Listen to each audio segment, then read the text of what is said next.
We made some plays on both sides of the ball and in the kicking game, but if we played the game today, we did enough things to lose the game for sure, whether it be penalties or turnovers or, now when you're playing against yourself, a turnover is a takeaway for your team too, so that's a positive, but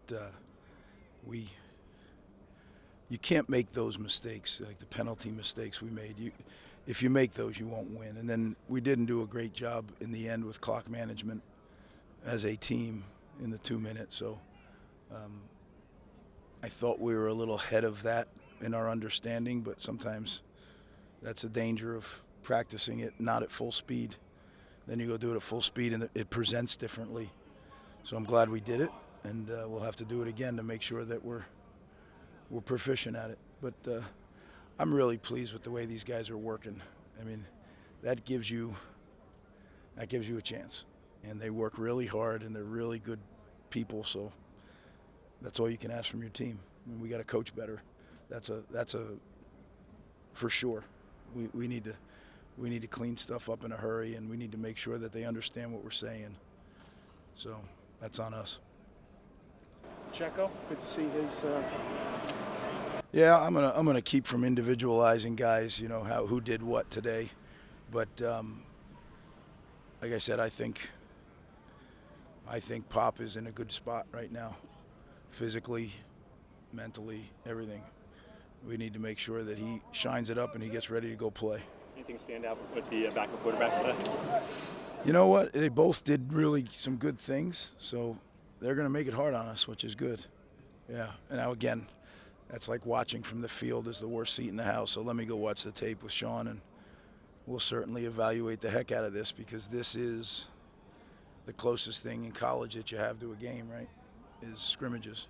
So we do put extra weight on the evaluation for this.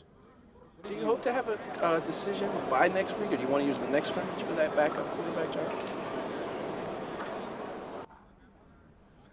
When it's clear, I want to make the decision. I'm not going to try to force it to happen. And right now, at least from what I felt out there, again, let me watch the tape, but I think it's too close to call. Greg, just throughout training camp, what have you seen from Cruikshank, especially now that he's had a year in the system, he's fully learned everything? Well, I thought he was a dynamic returner a year ago. I think he's become a good wideout now too. So the next step is for him to become, a great one and eventually an elite one because he has the skills to do it. I think that he's getting better by the day. I do. And I think with this, the one thing you can't teach is his speed. So. Thing to evaluate on the field, the offensive line. I know that's been obviously, yeah, a bugaboo. You hit that one on the head. Yeah. Hard to evaluate. With some of the runs that came out, usually that means that somebody did something well, right? But then there was some negative plays and some no yardage plays that you got to see, did the back cut too soon? Did he take the wrong angle of entry, or did we not move the line of scrimmage? That's going to be our big thing. We need to move the line of scrimmage in the run game. We don't need to make gigantic holes. We need to make our backs will run through small spaces, but we got to make small spaces. How significant is this experience for your true freshman to, kind of progress through camp and start to make a stride? Yeah, I think in development, right? This is part of their development. One of the things that I'm happy about is we got Field 3 fixed. So now we don't have to come in here. I think this should be a special place, right? When you come into your stadium, something's going on. You're not just down here practicing. It's just the way I was raised, that you go into the game field, it's the game field. And I think that was good because our new freshmen, this was a good experience, sure. I think we're 2.5 weeks out. How confident are you right now? I know you have some time, but how satisfied are you just, with where the team stands 2.5 weeks out before the game? Oh, I think it's more like I like the way they work, and I like the way that they're meshing together as a team. We'll know when we play somebody else, But I like the way that we're working, and I like the way that the chemistry is coming together. So that's better than the alternative, right? Time for two more. Your thoughts on how your special teams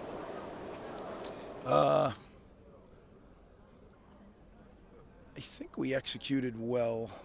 I thought the specialists executed well. The special teams, sometimes it's hard because you have a scout team mimicking the other side, right? So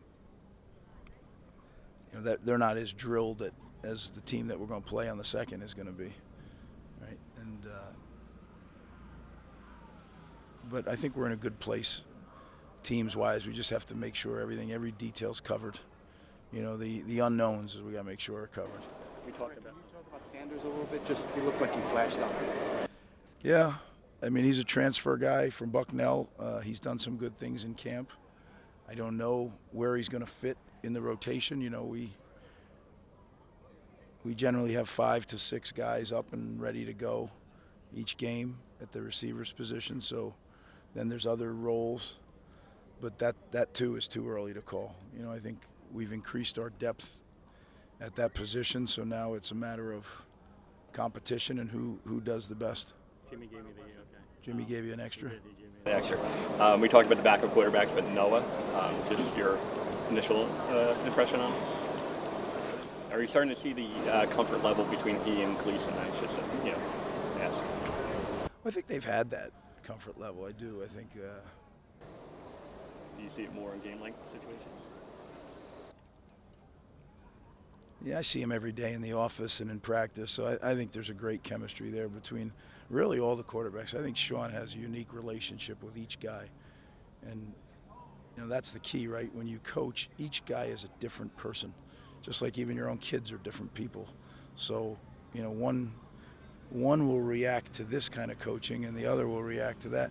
And I think one of the secrets in coaching is knowing what really reaches your players.